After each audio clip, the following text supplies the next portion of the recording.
मेरे प्यारे भाइयों और मेरी बहनों, आज का ये बयान आपकी जिंदगी बदल सकता है। आज हम उस घर का जिक्र करने जा रहे हैं जिसकी तिलावत सिर्फ जमीन पर नहीं बल्कि आसमानों में फरिश्ते करते हैं। वो घर बैतुल मामूर। ये क्या है, कहाँ है, क्यों बनाया गया? क्या हमारा इससे कुछ रिश्ता है? क्या ये हमारी आखिरत को बदल सकता है? आइए दिल खोलकर सुनिए, क्योंकि इसका जिक्र सुनना ईमान को रोशन करता है। अल्लाह ताला फरमाते हैं, वल बैतुल मामूर, और कसम है उस आबाद घर की। सोचिए, अल्लाह ताला कुरान में किसी चीज की कसम सिर्फ तब खाते हैं जब उसका मकाम बहुत ऊंचा हो।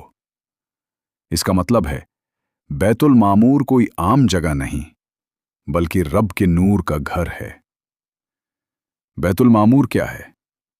बैतुल मामूर नाम है उस आसमानी घर का जो ठीक काबा शरीफ के ऊपर 7वें आसमान पर मौजूद है। जिस तरह हम जमीन पर काबा का तवाफ करते हैं, वैसे ही आसमानों में फरिश्ते बैतुल मामूर का तवाफ करते हैं।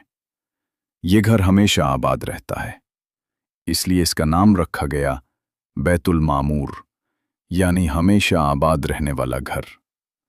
रसूलुल्लाह सल्लल्लाहु अलैहि वसल्लम ने फरमाया, फिर मैं 7वें आसमान पर पहुंचा और जिब्राइल ने मुझे बैतुल मामूर दिखाया।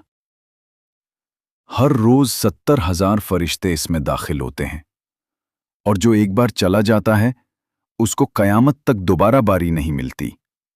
सही बुखारी किताबुस सलात। भाइयों, इसका मतलब यह है कि फरिश्तों की तादाद इतनी ज्यादा है कि हर रोज 70,000 फरिश्ते इबादत करने आते हैं और फिर उनकी बारी क़यामत तक दोबारा नहीं आती। ये उनके लिए जन्नत का सफर है, उनकी जिंदगी की सबसे बड़ी मंजिल। जरा अपनी आंखें बंद करो और तसब्बुर करो, आसमान खुल चुका है, नूर का सैलाब बह रहा है, फरिश्ते कतारों में खड़े हैं, उनके हाथों में रोशनी के फूल हैं और वो एक आवाज में पुकार रहे हैं, सुब्हानक अल्लाहुम्मा व बिहम्दिक अल्लाहुम्मा इग़फिर लना। या अल्लाह, तू पाक है, तेरी हम्द है, हमें माफ फरमा दे। जैसे ही दरवाजा खुलता है, फरिश्ते झूमते हुए अंदर दाखिल होते हैं, अपनी पेशानियों को उस पाक घर के सामने झुका देते हैं। उनके आंसू गिरते हैं, उनकी आवाज कांपती है। ये मंजर सिर्फ इबादत का नहीं, ये इश्क का मंजर है। रब और उसके बंदों के बीच मोहब्बत का सबसे बड़ा सबूत है।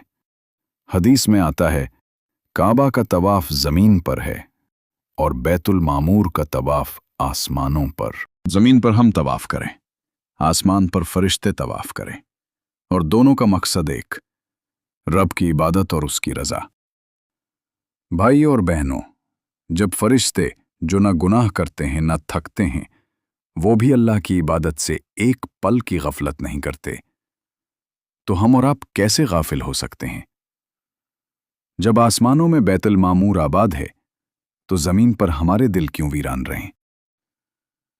बैतुल मामूर में क्या होता है? 1. तवाफ। फरिश्ते नूर के परों से तवाफ करते हैं। हर चक्कर के साथ उनकी रूह में नूर बढ़ जाता है।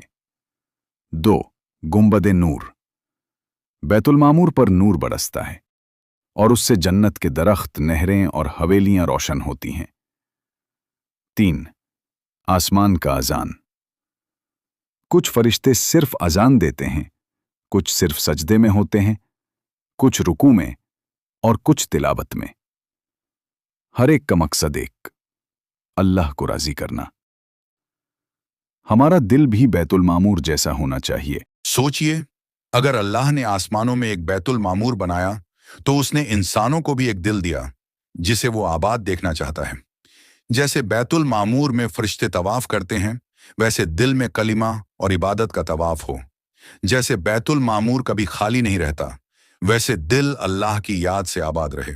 भाइयों और बहनों, अगर आज आपकी रूह ने इस बयान से कुछ महसूस किया है, तो समझ लीजिए अल्लाह ने आपके दिल को बुलावा दे दिया है। बैतुल मामूर हमें यह पैगाम दे रहा है, ए इंसान, एक दिन तू भी इस दुनिया को छोड़ आएगा, तेरी रूह भी आसमानों के रास्ते गुजरेगी और तू भी बैतुल मामूर के करीब से गुजरेगा। क्या तू उस दिन शर्मिंदा होगा या रोशन चेहरे के साथ गुजरेगा? ए अल्लाह, जैसे तूने फरिश्तों को बैतुल मामूर में इबादत की इज्जत दी, हमें भी अपने घर काबा की हाजी बना दे। हमारे दिल को भी बैतुल मामूर की तरह आबाद फरमा दे।